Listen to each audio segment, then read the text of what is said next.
can we have disagreements with our spouse and it not be in a toxic manner? How can we argue? How can we have hard conversations and do it in a healthy manner? That's what we've been talking about all week long. We've been calling it fighting in the dark, because a lot of times we are missing our partner. We are misunderstanding them. We aren't even seeking to get an understanding. We're fighting with our emotions. We're not handling conflict very well. And quite honestly, that is the end for a lot of people's marriage. Right. If you want to see longevity in your marriage, you have to conquer this. You have to conquer an inability to communicate properly, healthily, through adversity and conflict. Mm-hmm. It's not easy. It's not easy. It's very difficult. It's taken us quite a long time to be able to do. And it's not that it's taken us quite a long time. I believe that it is ever changing. Right. I would agree with that. Yeah, yes. You're ever learning. Yes. Because even as your spouse is growing and evolving, these tactics of communication have to grow and evolve. Absolutely. So it's just something you have to work on. I've said it a gazillion times. Marriage takes work. It takes work. And it's not just the longevity that you're looking for. You want to have a great marriage, a great relationship. You want to have fun. You want to love to be around one another. So, you know, if you're always in turmoil, always arguing, never getting to the bottom of the issue, the cycle just continues. So it does. Yeah. So what's something that you think we have had some challenges with, especially when we're fighting? When have we been in the dark, or what have you seen that we had to work on? Let me think about it for a second. Well, you know, it was something a couple of years ago, you kind of enlightened me about some things. You know, we had been married, 34 years by that time or so, which is crazy to even imagine learning some of these things. So a lot of times we would argue about certain things, or I would do something and you would get mad at it or something, but it seemed so extreme to me. Like I would get super mad? Yeah, super mad. Like, wow, you know, that doesn't seem like it warranted all of that. Overreaction. Overreaction is, you know, what I felt like it was. But just, you know, coming into some knowledge, you told me something about your childhood and you had some trauma about this and that, and, you know, just you carried it with you. You saw people doing certain things and you said, hey, that would never happen to me. I would never accept that. You know, that type of situation. And you carried those things with you. You carried them all the way into, you know, and the crazy part is you never told me. I never knew you had these childhood traumas, teenage traumas. I never knew. So not knowing certain things that your spouse has gone through could really be problematic. I believe that, you know, after finding these things out, because sometimes it was so far over the top, you know, the behavior and the response to what I had done or said or what have you, I just couldn't understand why. Like, what is going on? There got to be more to it than, you know, I'm seeing. And lo and behold, you know, years later, I found out there was more to it. And see, for me, and for a lot of people, it's a trauma response, but you don't know that you're responding out of your trauma. You just don't know that you're responding out of previous patterns and things that you've seen, things that impacted you or affected you.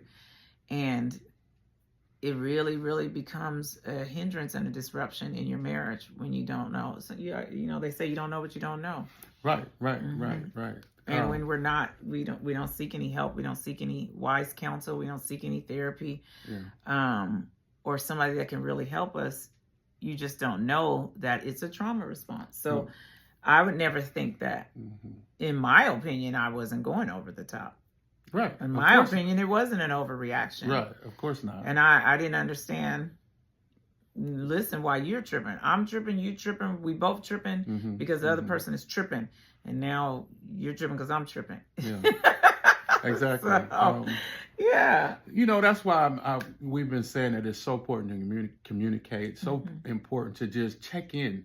If you want to do a yearly check-in, a check-in every 6 months to figure out what's going on, how you doing, how you feeling. Hey, and now, you know, since you talked to me about those childhood traumas and, you know, unmet expectations and things like that, and it could be a, you know, generational recycle type situation that you're dealing with, a spiritual situation that you're dealing with, and you will have no clue what is going on unless you knew to ask those questions. So right now I'm telling you, ask those questions. Yeah, because I don't know under what circumstances I shared it with you either, which is probably why it took 34 years or whatever. Right. We were just so happened to, I think I may have addressed something, because a lot of times you'll, you know, it will be so if you hear something or if a friend tells you, hey, my husband did this or my husband did that, you'll say, I wish my husband would. And it's like you take it personal, like, I wish he would, like, yeah, do it and see. You know. And so I think I asked you, like, what's up with that? You know, why do you, like, when you do that, you're very serious. Like, I wish he would. I wish you would do that to me. You will see. But, yeah, so I think that's what happened. I can't remember, but it was something like that. And I happened to just ask you, why do you do that? It's like you know, and you make it personal for you and really, like, you know, like you want that challenge. Like, I wish you would. I'll show you how to do that. I'll show you how you should react. Putting some extra. You're putting extra on it. No, I'm serious. Just a little bit. Come on, not too much. You put a little extra on this. You've been doing this for a lot of years, but I really didn't say nothing, you know, because sometimes I just don't address certain things because it's just not that serious to me. But after you doing it for so many years, one day I was like, okay, let me see what's going on with this right here. You know, so I think we started talking, and that's how we got to that, with you telling me, hey, this is probably why I do that. You know, this happened, I saw it, I didn't like it, you know, I didn't like the response that the other person gave. And you took it personal and said, hey, there's no way that'll happen with me. Yeah. I'll do this, and this, you know, if he do that to me. Right. So if any resemblance of that comes up, which I'm sure it has. You get to hear my trauma. Yeah. You get to hear my trauma. So, yeah, that's what a therapist is for. To help you walk through that so that you don't have to... But how do you even know? I believe that's what a therapist's job is, because they're working through some of these behavior patterns with you when you bring them up. When we're having certain issues, then we're beginning to talk about those. What is the result of those behaviors? Where are they coming from? Where do they stem from? And ultimately, you kind of dig into that and get to that. I guess so. And learn the traumas that you're dealing with. And everybody got some trauma. I don't know anybody that's trauma free. Yeah.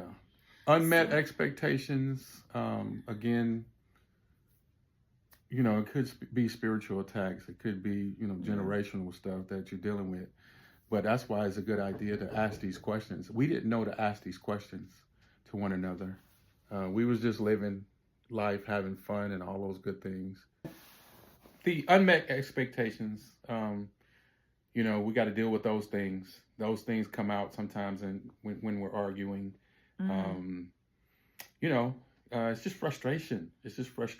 And I may not know, you know, the spouse may not know they're not meeting certain needs. If you don't talk, we got to communicate. You got to do it properly. It shouldn't, if it comes out in anger and it comes out in frustration, it may not ever get settled.